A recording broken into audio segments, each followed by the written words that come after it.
Zimmer's trabecular metal technology has over a decade of successful clinical results behind it. This short animation will show you the manufacturing process and trabecular metal material's unique implant properties.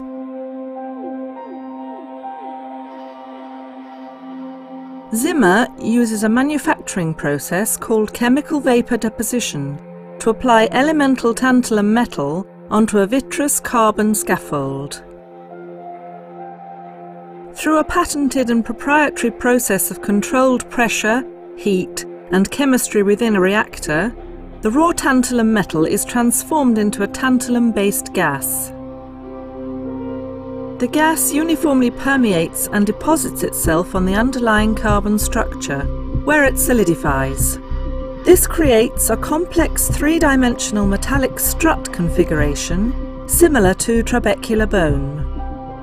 The final product is an optimal combination of advanced manufacturing process and design that offers superior structural bone support and biocompatibility.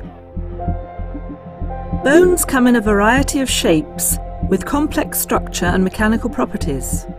One of the types of tissue that makes up bone is the mineralized osseous tissue that gives it rigidity and a honeycomb-like three-dimensional internal structure.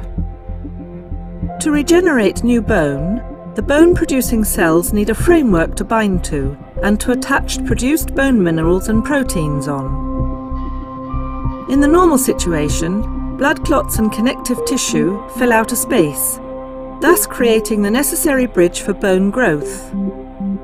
However, in many cases, connective tissue and bone is lacking or insufficient, with risk for poor implant fixation. With help of trabecular metal material, bone and vascularized tissue streams and meshes into the joint implant material, where osteogenic bone marrow cells are retained in the defect site. Differentiation occurs when the osteogenic cells respond to right biochemical signals and begin to release their own BMPs and growth factors. These chemicals are released by the cells, which then act to regenerate new bone tissue. When the tissue becomes more organized, new bone is laid down inside the material. Trabecular metal material has demonstrated that tissues continue to organize as osteoids are calcified. Remodeling completes the reparative phase as the bone is stressed, demonstrating enhanced fixation due to the trabecular metal material porosity and unique modulus of elasticity.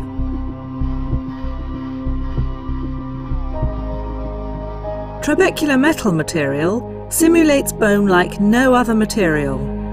That's because trabecular metal material is designed to replicate the shape, the cellular structure, the flexibility and the weight-bearing characteristics of bone.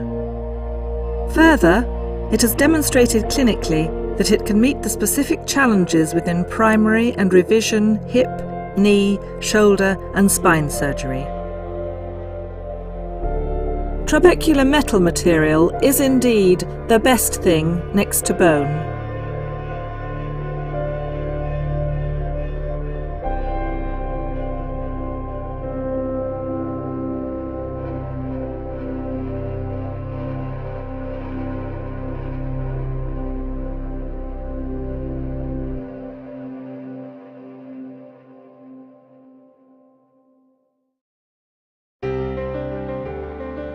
At Zimmer, we're proud to celebrate the Trabecular Triumph, the 15th anniversary of trabecular metal. TM has a structure remarkably similar to cancellous bone, making it the perfect material for orthopedic implants. It is also one of the most studied materials in orthopedics, with over 250 peer-reviewed publications and numerous studies, all of which makes trabecular metal the best thing next to bone. What I'd like to do is show you a snapshot of the entire trabecular metal portfolio in 1997. Okay, that's it. That's how we started, right? Monoblock cup, right? And it's a great beginning, but with a lot of investment, a lot of hard work, a lot of hard work on all of your part. This is just a small sampling of what 15 years of effort can provide. We've got a great portfolio, and there's a lot more to come. We're really excited about where we can take this technology in the future. The reason I prefer to use Zimmer, especially in the tough cases, is that the bag of tools that they hand me is second to none. The material, I think, is second to none. It's been around the longest. It has the most proven track record. And it helps me take my patients like Mr. Goding and Mr. Jones out of really difficult problems that are not really solvable with other implants, in my opinion. So Willie, you know, he is a younger patient, very active. He had a really unusual allergy to cement. Cement is used to essentially stick the components to the bone in almost every system out there. And so he was a perfect case for trabecular metal. We were able to get his implant pressed to the bone really well from the beginning. So he was stable right away. There's a great friction fit with the trabecular metal, so it keeps the micromotion away. He was able to feel that right away. Standing up for the first time on the Zimmer product and stand up in the hallway at the hospital knowing that so real feeling coming across, going almost like the metal's telling me, you're okay.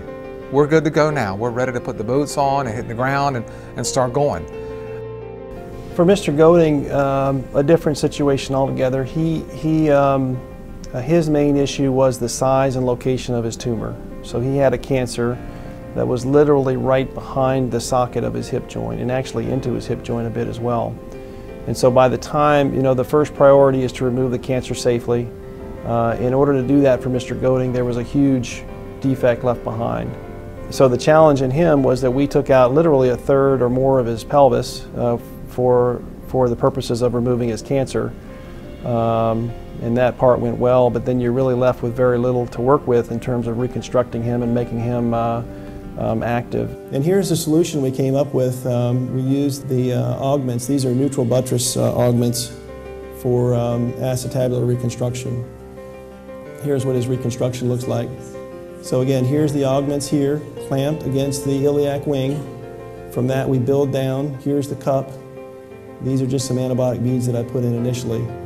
But no other system works for this. Trust me, I know. I look for systems to help us out of bad problems. No other system works for this.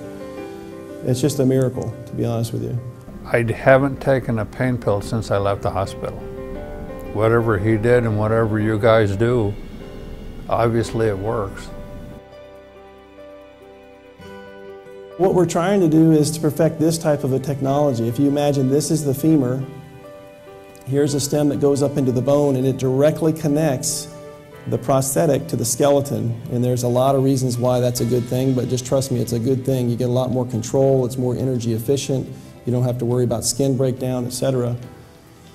It's been tried in Europe. Here's a young man in Europe who had this operation done.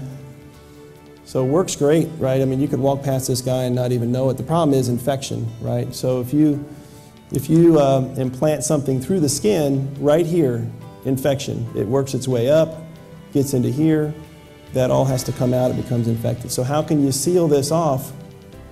How can the skin seal off the implant, you know, like an antler in a deer or like your tooth, you know? That's what we're working on.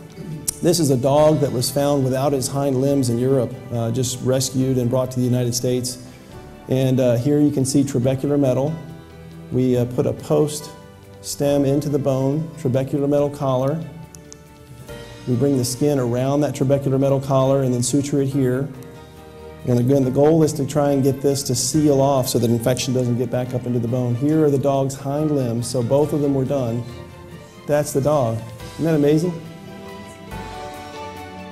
So you'd never even know that had you not seen those pictures before, because it looks like just the dog messing around, you know.